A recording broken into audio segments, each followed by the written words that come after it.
그 지역이 어떤 그 먹을거리를 지역 안에서 그 생산하고 소비하는 어떤 로컬 푸드 운동, 그리고 아마 또 꾸러미, 그 농촌이 어떤 마을 단위 어떤 다양한 어떤 농산물을 꾸러미로 만들어서 도시 소비자에게 제공하는 어떤 그런 꾸러미 제공하는 그런 어떤 직거래 운동들이 아마 올림픽 이후부터 쭉 이제 생기기 시작해서 아마 그때는 또 언론들이 또 화두도 또 안전한 먹을거리에 대한 화두가 1990년대에 굉장히 이제 있었죠. 이제 그런 부분들이 영향을 미치면서 직거래 운동들이 아주 폭발적으로 이제 늘어났고 지금은 상당히 이제 일반화되어 있다 이렇게 보여지거든요.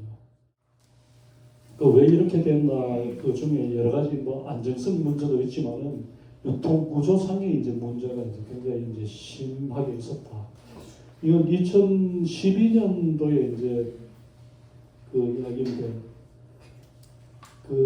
이게 어느 해 이제 배추를 이제 유통 단계별로 이게 학술적으로 한번 조사를 했어요. 이제 생산자인데 과연 얼마나 돌아가느냐. 예를 들어 이제 시장에 가격이 형성되잖아요. 배추 한 단 1,000원이면은 그 생산자인데 얼마나 돌아갈까? 아니 우리 아까도 그 푸드 달러다 이거죠. 미국에서는 그 푸드 달러다 있는데 예를 들어 먹거리를 생산했을 때 그 농민인데 돌아가는 것. 그다음 푸드 마일리지는 아시죠? 그 농산물 내지 이제 먹거리가 이동하는 거리. 그래서 조사를 해보니까 그 농가에서는 배추 한 포기에 290원에 사는데 소비자 가격은 1,400원이에요. 그러면은 사실 농사를 지을 때 그 생산 비용이 있잖아요. 어떤 면에서 배추 한 포기를 농민이 아주 일정한 기간, 일정한 생산비를 들여갖고 농사를 지었는데 농민이 얻어가는 건 20%밖에 안 되는 거예요. 요즘은 그래도 유통 구조가 상당히 이제 개선되고 이러면서 이제 많은 변화가 있지만 어느 때는 지금도 이제 저런 현상들이 있어요. 예를 들어 대파 한 달에 7,000원, 8,000원 하는데 실제 대파를 쭉 생산하는 저쪽 전라도 영남에 이런 데 가보면은 농가에서는 한 달에 20%, 30%밖에 이제 그 어떤 농가 소득은 돌아가지 않는 거죠. 이제 이런 부분들이 사실 또 어떤 면에서 직거래 운동을 하게끔 만든 또 큰 요인이 되는 거죠. 그 부산 한살림 같은 경우에는 이제 그 마진이 낮게요. 이제 한 30% 정도. 상당히 이제 어떤 면에서 생각보다 높은 편이죠. 30% 정도의 어떤 그 유통 과정에서 이제 마진. 예를 들어 1,000원짜리를 팔면은 농민인된 생산자는 700원이 돌아가는 거죠. 70% 정도. 그나마 이제 이게 굉장히 양호한 수준이다. 그 대한민국 그 가정이 한 거의 제 생각에는 한 10가구? 10가구쯤 안 되나? 한 20가구 중에 한 가구는 이제 생계 운동을 한다고 보면 되거든요. 그래서 이게 정말 이게 단순히 그 농산물 먹거리를 생산해갖고 팔고 이 거래 관계가 아닙니다. 그 관계를 훨씬 넘어선 그런 서로의 어떤 입장, 서로의 어떤 위상에 대해서 그 이해를 하고요, 지지하고 이러면서 그런 관계 속에서 이제 생업운동을 이제 그래서 이제 생업운동에 이제 의미가 있다 이런 생각을 하고요. 그래서 우리 기농학교 동문들도 지금 한살림 생산자들이 제가 알기로는 한 10대 분이 돼요.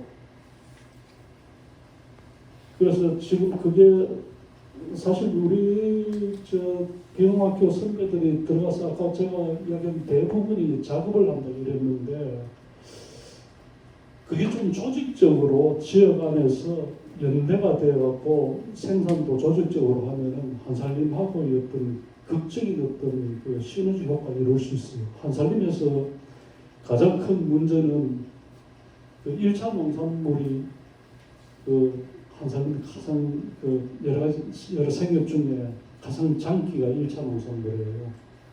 뭐 선도나 안정성이나 이런 부분에 그 한살림은 이제 가공품보다 1차 농산물 때문에 한살림 가입을 많이 하는데 가장 큰 문제가 엽채류, 그 뭐 상추라든가 뭐 고추라든가 이런 엽채류가 항상 결핍이 생겨요.